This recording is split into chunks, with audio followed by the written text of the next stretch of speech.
Hey, what's up, guys? Welcome to the channel. UFC 269 is right around the corner, and it is absolutely stacked from top to bottom with amazing fights. I cannot wait for this card.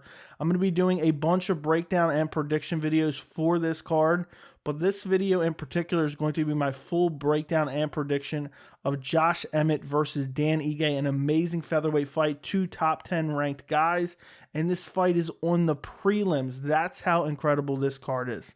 So if you look at the tail of the tape, Josh Emmett is currently ranked number 7. Dan Ige is ranked number 9. Emmett is 36 years old. Ige is 30. Emmett is 5'6", while Ige is 5'7". Emmett has a 70-inch reach, while Dan Ige has a 71-inch reach. So not much of a difference in anything there other than the age. Emmett is much older than Dan Ige, 6 years older. 36 years old, who knows how much longer he has in the sport. So first, if you look at Dan Ige, his last fight was against Chan Sung Jung, June of this year. And, I remember looking back on that fight and thinking that Dan Ige got absolutely outclassed by the Korean Zombie, which is true. But it was a lot more competitive, especially in those early rounds, than I remembered. I mean, Dan Ige was getting the better of the Korean Zombie in that first round. I mean, he was landing at will, and it was really the grappling of the Korean Zombie combined with those nasty calf kicks that he was landing on Dan Ige that really started to sway the fight. And then Ige was worried about the takedowns, and the striking started to kind of fall apart a little bit, and Korean Zombie outclassed him. But that's not the worst loss to have on your resume. I mean, Korean Zombie is elite of the elite at featherweight. Before that, he had that spectacular first-round KO of Gavin Tucker. That was in March of this year. So he's 1-1 this year so far. Last year, July, he fought Calvin Kattar. He lost by decision. Before that, he had a split decision win against Edson Barboza. And while that fight was super competitive, I thought that Edson Barboza won the fight. But again, it wasn't an absolute robbery in my opinion. It was just super competitive. And that's probably the best win on his resume. And these guys have a lot in common when you really look at their resumes. There's not these great caliber opponents, especially when you look at their win column. Like Dan Ige has fought the Korean Zombies, fought Calvin Kattar, lost both of those. So, every time he's gotten that step up in competition, he's lost except Edson Barboza. That's a quality win, but again, I thought he lost it. It was a split decision. I think a lot of people thought he lost it. Now, Josh Emmett, his last fight was June of 2020. So he's been out for over a year and a half. I'm wondering if that's going to play a factor in this fight. I mean, there's very few guys that can take such a substantial amount of time off and come back and still be able to compete at the elite of the elite. They're a little rusty. People say ring rust doesn't exist, but it does for some guys. He fought Shane Burgos. He won by decision, and that fight was crazy. It was a great fight. Burgos was chopping Emmett's legs, and both Ige and Emmett are susceptible to leg kicks. They're both very heavy on that lead leg, but Burgos was chopping Emmett's legs. Emmett was throwing huge punches, landing some of them, missing some of them. It wasn't the most technical fight, but Josh Emmett got it done. Before that, he finished Michael Johnson and Mirsad Bektik. Great wins. I know Michael Johnson gets a bad rap for his inconsistency, but sometimes Michael Johnson looks like he belongs with the elite of the elite, and sometimes he just looks like an absolute bum.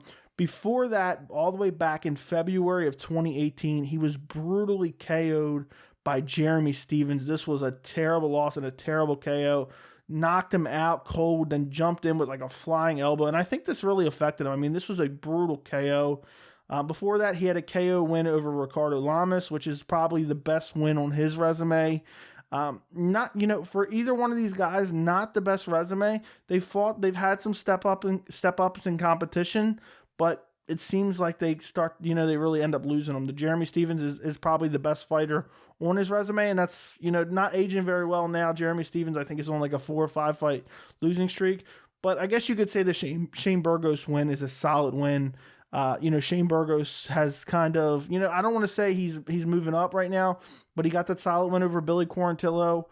Before that, he lost to Edson Barboza. So, he's just kind of hanging around that middle of the pack. So neither one of these guys have that huge, top 10 win over another opponent. So when you get to my prediction in this fight, I truly believe that it's probably a 50-50 fight, honestly. I'm not super confident in my pick. Honestly, if I had to give a percentage, I'd probably say 60-40 is my percentage. But this fight is very close. But no matter what happens in this fight, I believe that this fight will be fantastic. I mean, both guys' fighting styles.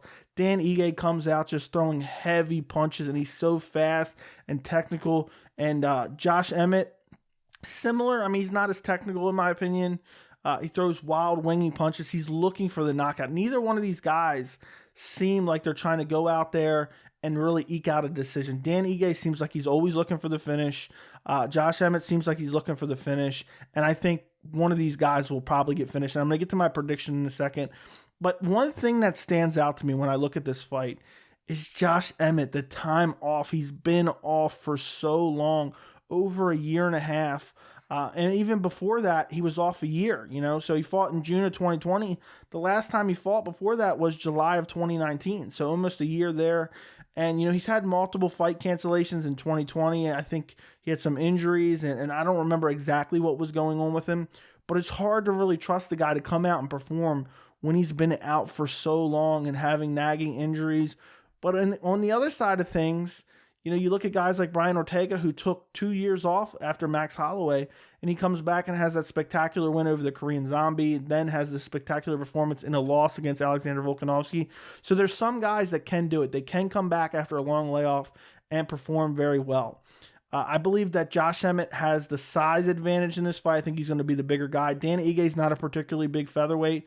Josh Emmett just seems huge. I'd like to see them next to each other to really get a good gauge of it, but I think Josh Emmett's going to have the size advantage. Both guys have great chins. Josh Emmett, I think he's only been finished the one time, which was against Jeremy Stephens, and Jeremy Stephens has nasty power. Dan Ige, he's never been stopped by knockout or submission. So Dan Ige's only ever lost by decision. So if I had to go with this fight, it's very, very hard for me to pick. But I am going to go Dan Ige, and I was going to say Dan Ige by decision, but you know what? I'm going to go Dan Ige by first round KO. And, I really think that Josh Emmett gets a little bit too wild with his punches. He throws these wild, wingy punches. They're powerful, and sometimes he's technical. Sometimes he throws the straight right. But Dan Ige has that nice leaping left hook. He has a good jab. He uses good footwork. He'll be moving around the cage. I think that Josh Emmett's going to have a problem with the timing considering he's been off for so long. Meanwhile, Dan Ige has been super active. 2 fights this year alone against elite level competition, especially in his last fight against Chan Sung Jung, where he looked good, especially in the first round. I don't think Josh Emmett's a guy that's going to go out there and try to take you down and hold you down. And even so, while Dan Ige's grappling isn't nothing spectacular, it's not like, he's ever been just taken down and just shown no ability to get up off the bottom. Chan Sung Jung took him down multiple times. I mean, he was held down for a good bit of the fight, but he was able to work his way to his feet multiple times throughout the fight. It's not like he's helpless on his back like we see some guys. So I really just think this fight comes down to, I think Dan Ige's faster. I think he's younger. I think he's more active. I just can't pick a guy in Josh Emmett that's sat out for so long. He's 36 years old. That's old for an MMA fighter, and it's hard for me to see him coming back and putting on a performance of his life.